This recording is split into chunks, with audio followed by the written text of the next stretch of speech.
ఓం శ్రీ గణేశాయ నమ. శ్రీ జ్ఞానసరస్వత్యై నమ.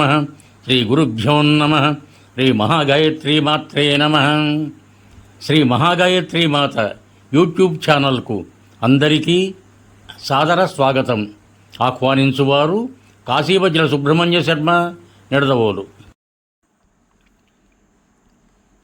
మాఘపురాణము 24వ అధ్యాయము. శ్రీమన్నారాయణుని అనుగ్రహము, తులసీ మహత్యము. వృక్షమత మహాముని జగన్మునితో ఇట్లనెను. సత్యజిత్తు ఏకాదశి యందు భార్యతో పాటు ఉపవాసముండెను. కేశవుని గంధపుష్పాదులతో అర్చించెను. దేవతల హితమును కోరి శ్రీమన్నారాయణుని నిరంతరముగా జపించుచూ జాగరణము చేసెను.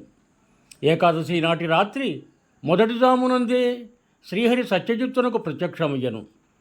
నీలమేఘం వలె నల్లని ఛాయతో, నల్లని ముంగురులతో, పద్మనేత్రములతో, ప్రకాశించు తిలకముతో, విచిత్ర కుండలములతో, చెక్కిళ్ళు ప్రకాశించుచుండగా సూర్యకాంతిని మించు కిరీటముతో, హారకేయూరాది విభూషణములతో, పచ్చని పట్టుబట్టను కట్టి మనోహరమైన రూపంతో గరుత్మంతునిపై ఎక్కి వచ్చాను.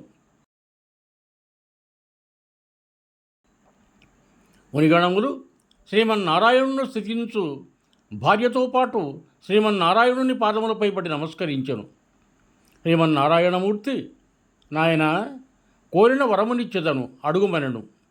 అప్పుడు సత్యజిత్తు, స్వామి, ఇంద్రాదులకు పూర్వం వలనే సంచరించు శక్తినిమ్ము, వారిపై దయుచుము. తర్వాత నాకును నా భార్యకును నీ సాన్నిధ్యమును అనుగ్రహింపుమని కోరెను. శ్రీహరి దయతో వాని కోరికను అంగీకరించెను.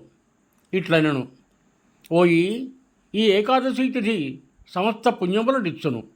నేను ఈ తిథి ఎందే నీకు ప్రసన్నుడనైతిరి కావున ఈ తిథి నాకు సంతోషమును కలిగించు తిథి. నీవు నీ భార్య ఈ పారిజాత వృక్షమును పెకలించి ఇంద్రులకిండు. పవిత్రము వనవాసి నాకిష్టమైన ఈ తులసిని నాకిమ్ము. నీకు శుభములు కలుగును. మరి ఒక ఆలోచన వద్దు అని పలికెను. సత్యజిత్తును అట్లే అని అంగీకరించెను. మరునాటికి ఉదయమున భార్యతో కలిసి పారిజాత వృక్షమును పెకలించి ఇంద్రాదులకిచ్చెను. తులసిని లక్ష్మీపతియగు శ్రీహరికి ఇచ్చెను. శ్రీహరి అనుగ్రహం వలన ఇంద్రాదులందరూ శక్తిమంతులై శ్రీమన్నారాయణునికి నమస్కరించి నిలిచిరి.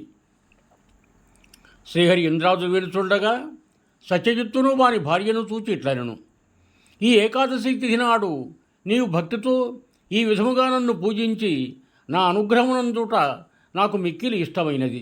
ఈ ఏకాదశి తిథి సర్వజీవుల పాపములన్నింటినీ పోగొట్టి అనంత పుణ్యమునిచ్చును. మందమతులైన మానవులు ఈ విషయమును గమనింపలేరు. పాడ్యమి నుండి 10 దినములను భుజించి ఏకాదశి నాడు ఉపవాసమును జాగరణము చేసి నన్ను స్మరించుచు మాఘమాసమున స్నానము పూజ మొదలైనవి వారిని చేయువారు నా సాన్నిధ్యమును చేరుదురు. ఇహలోకమున సర్వసుఖములను సర్వశుభములను పొందుదురు. నాకు సంతోషమునిచ్చిన ఈ తిథి ఉత్తమ సంభవాలనిచ్చి వేల కొలది అశ్వమేధయాగములు చేసిన వచ్చు పుణ్యము ఇచ్చును. ధర్మవేత్తలకు మునులను ఈ తిథి మిక్కిలి పుణ్యప్రదమైనది అందరు. 12వ రోజున దేవతలకు మరలా శక్తి పుష్టి కలుగుటచే ద్వాదశి తిథిని ప్రాణదాయిని విష్ణుప్రియ అని అందరు. అజ్ఞానముచే ఏకాదశి యందు భుజించువారలు మహాపాపములను అందుదురు. దశమి నాటి రాత్రి భోజనమును మాని ఏకాదశి 2 పూటలా భోజనమును మాని ద్వాదశి నాటి మధ్యాహ్నమున ఒకమారు భుజించి నాటి రాత్రి భుజింపక ఉండిన చాతుర్భుక్తావర్జితమైన ఏకాదశి ఉపవాసమని అందరు. ఈ ప్రకారము చేసిన ఉపవాసము సంపూర్ణ పుణ్యఫలమునిచ్చును. పుణ్యప్రదమగు హరివాసరమున ఉపవాసము జాగరణము చేసి నన్ను యథాశాస్త్రముగా పూజించినవాడు నాకిష్టుడు, నా లోకమును చేరును. ఇట్టి ఏకాదశి ఉపవాసము చేసిన సంపూర్ణ పుణ్యఫలమునిచ్చును. పుణ్యప్రదమగు హరివాసరమున ఉపవాసము జాగరణము చేసి నన్ను యథాశాస్త్రముగా పూజించినవాడు నాకిష్టుడు, నా లోకమును చేరును. ఇట్టి ఏకాదశి ఉపవాసము చేసిన వారినే కాక వాని కులము వారందరినీ రక్షింతును. అనేక యజ్ఞములు చేసిన వచ్చు పుణ్యమునిత్తును. 4 వర్ణముల వారు, సన్యాసి, వానప్రస్థుడు, స్త్రీ బాల వృద్ధులు, అందరూ ఏకాదశి నాడు భుజింపరాదు. ఏకాదశి నాడు స్త్రీ సుఖము, నిద్ర, అన్నము వీరిని విడిచి నన్ను పూజింపవలెను. నా పాదోదకమును సేవింపవలెను. అన్ని మాసముల యందును శుక్ల కృష్ణపక్షముల రెండింటినూ వచ్చు ఏకాదశులన్నీయు ఇట్లే ఉపవాసం ఉండవలెను. చాంద్రాయణాది వ్రతములను ఆచరించడం వలన వచ్చేది పుణ్యము ఏకాదశి ఉపవాస వ్రతం వల్ల వచ్చును. కావున మానవులారా, మునులారా, యోగులారా, నా భక్తులారా, మీరెవ్వరునూ ఈ ఏకాదశి నాడు అన్ని మాసముల యందును 2 పక్షముల యందును తినరాదు. ఇది సత్యము. ఇట్లు ఉపవాసము చేసినవాడు నా లోకమును చేరి నన్ను పొందును. ఇది తథ్యము అని బిగ్గరగా పలికెను అని గురుసమద మహాముని జహ్నుమునికి వరించెను.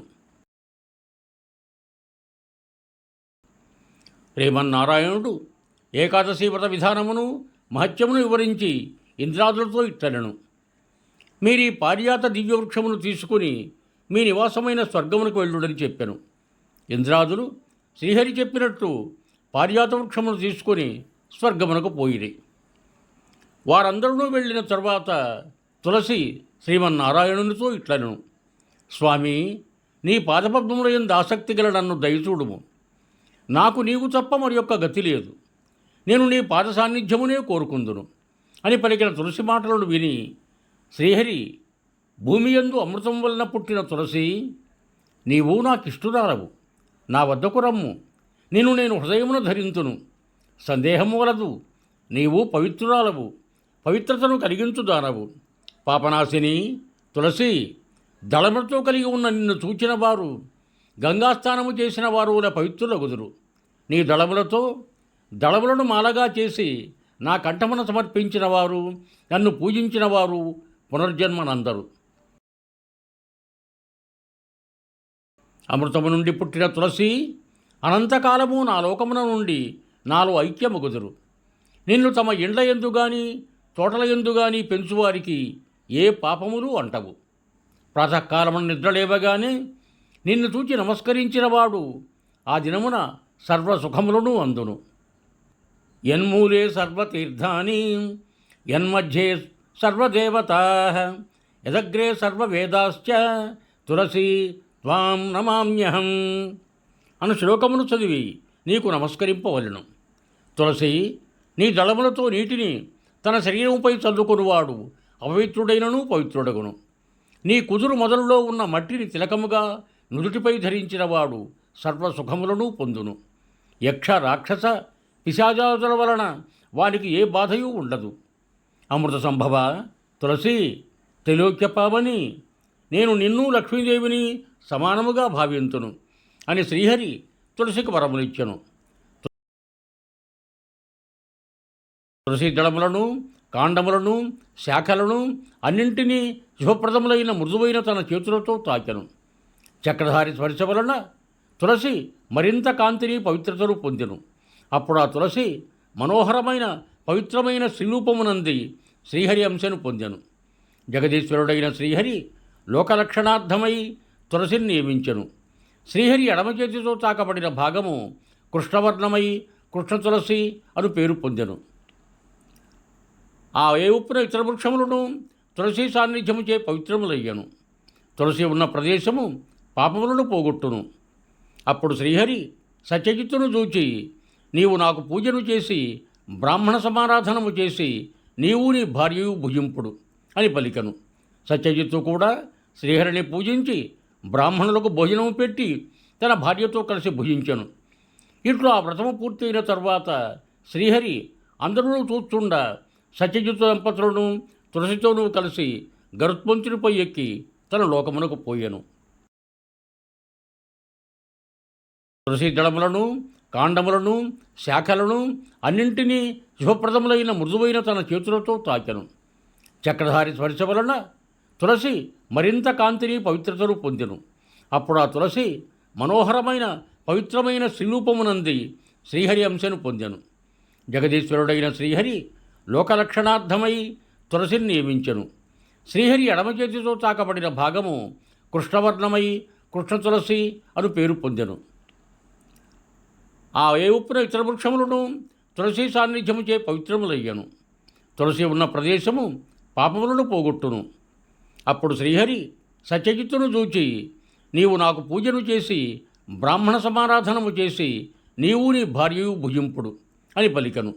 సత్యజిత్తు కూడా శ్రీహరిని పూజించి బ్రాహ్మణులకు భోజనము పెట్టి తన భార్యతో కలిసి భుజించెను. ఇట్లు ఆ వ్రతము పూర్తయిన తర్వాత శ్రీహరి అందరూ చూస్తుండా సత్యజిత్తు దంపతులను తులసితోనూ కలిసి గరుత్మంతునిపై ఎక్కి తన లోకమునకు పోయెను. నాయనా జక్కునుముని, ఇది ఏకాదశి వృత్తాంతం. ఏకాదశి తిథి అశ్వమేధ సహస్రఫలమునిచ్చునని స్పష్టమైనది కదా. అన్ని ఏకాదశులలోనూ మాఘమాసమునందలి ఏకాదశి మరింత శుభప్రదము. ఆనాడు ఉపవాసముండి శ్రీహరిని పూజించి జాగరణ, మంత్రానుష్ఠానము, స్మరణము చేసిన వారు శ్రీహరికి ప్రీతిపాత్రులై సాలోక్యమును సాయుధ్యమును పొందుదురు. ఏకాదశి నాడు ఉపవాసము, ద్వాదశి నాడు పారణ ముఖ్యము. ఆనాడు బ్రాహ్మణులకు భోజనం పెట్టి యథాశక్తిగా గోదానము, భూదానము, వస్త్రదానము, సువర్ణదానము, సాలగ్రామ శిలాదానము మున్నగు వానిని ఉత్తములైన బ్రాహ్మణులకు ఇవ్వలేడు. అట్టివాడు ఇహలోకమున చక్రవర్తి తుదకు శ్రీహరి సాయుధ్యమునందును. ఇట్టి పవిత్రమైన కథను వినువారు శ్రీహరి కరుణాకటాక్షమునంది విష్ణువును చేరుదురు. నిస్సందేహంగా చెప్పుతున్నాను అని గురుసమద మహర్షి జన్మమునికి వివరించెను. ఇవం భూయాత్.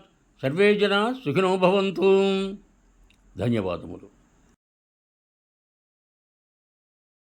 మీకు నా ఈ వీడియో నచ్చినట్టయితే దయచేసి ఒక లైక్ కొట్టి మీ బంధుమిత్రులకు నా ఈ వీడియోను షేర్ చేయగలరు.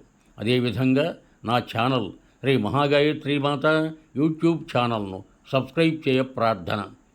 మరొక్క మారు ధన్యవాదములతో బోధీయుడు కాశీవజ్ర సుబ్రహ్మణ్య శర్మ, నిడదవోలు, తూర్పుగోదావరి జిల్లా.